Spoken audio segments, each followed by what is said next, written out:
Düşmenin boyunna gördüm ben seni, kara gözlür orin orin karanna. Bir bakışta yerkim alan gözleri, koydu meni tükönüktü varmana. Bir bakışta yerkim alan gözleri, koydu meni tükönüktü varmana. Cimalını yanaklarına gidilemde,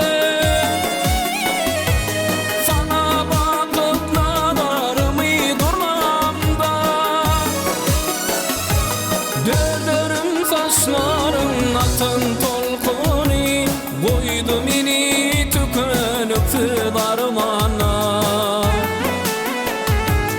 Dördürüm saçların atan tolkuni, koydu meni tükönüktü varmana.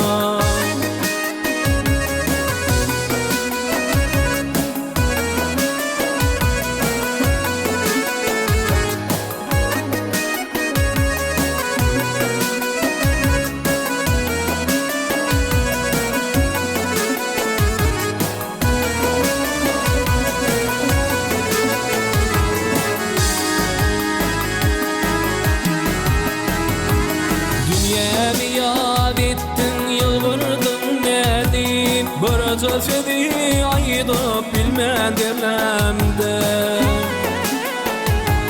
Zorların arasına gidilenim, nedir bilen koydun beni armana. Zorların arasına gidilenim, nedir bilen koydun beni armana. Aşk hasratını sen verdin bana, bu derdi birine bolar dermana. Kaçan bu derdime bulursun derman, yeni de kıyarmana min armana.